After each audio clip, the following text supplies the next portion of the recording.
They talking about the 10 tribes of the northern kingdom.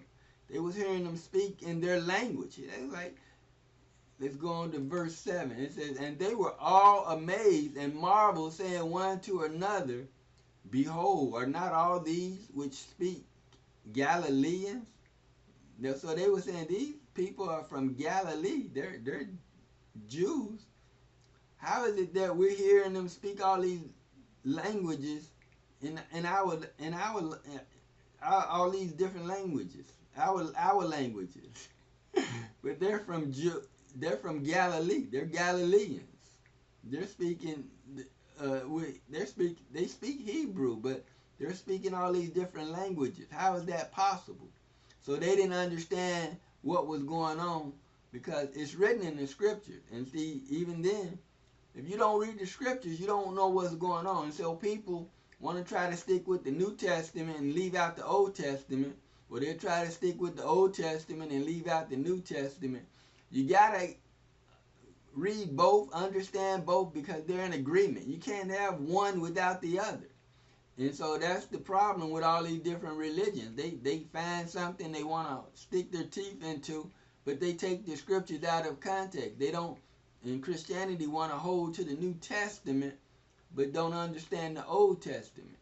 And so that's why it's an antichrist church system. All religions, every last one of them, are part of the antichrist church system. All of the 501c3 corporations, every last one of them, even some Hebrew Israelite camps, you're part of these 501c3 corporations. You're part of the antichrist church system. You are. You don't need to be a 501c3 corporation. You don't. You're doing that because you love money, honey. That's what it's about. That's what all the 501c3 corporations are about. It's about the money. They want to have control over you so you can pay tithes and they can have memberships and all that stuff. That's why the Most High has to come out of her, my people. When the people say, well, how are you going to fellowship? You can fellowship. You ain't got to be a part of a 501c3 corporation. Nobody told you to go buy a building and all this stuff. And so that's what going on with Judaism, with the synagogues. The Pharisees and the Sadducees, the chief priests, they own these synagogues. They was running them. That's why they was getting mad at Yahawashi, Jesus. Who gave you the authority to do this and that, to preach and teach in here? We didn't give it to you because they're a 501c3 corporation. And so they won't let me in. They kick me out. The scripture says you'll be kicked out of their synagogue. And so that's what these buildings, if they're going to call them anything, that's what they should have been called. But they didn't want to do that because then we'll be recognized as Hebrew Israelites. And they said, no, we can't call them that. We're going to call them churches. And they make sure they put it in the scriptures. Call them churches. Call the buildings churches. The buildings are not churches. They're synagogues. You can call them something else. But they're high places. That's the same thing that was in the Old Testament. So everything that's said and done has already been said and done. And it's just going around and around being recycled.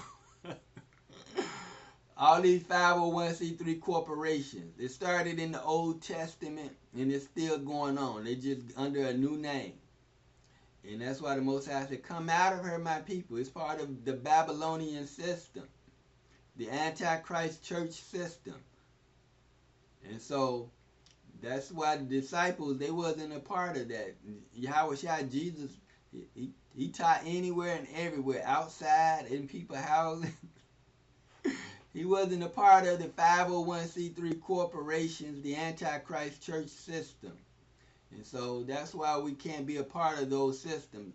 And that's going to be hard for a lot of y'all because that's all y'all know. But, hey, things are going to change quick, fast, in a hurry. If you're going to follow the Most High, you're going to have to learn how to change because things are not going to stay the same. Once you know the truth, your eyes is open, you realize you've been lied to, you've been deceived. And so you have to change. Verse 8.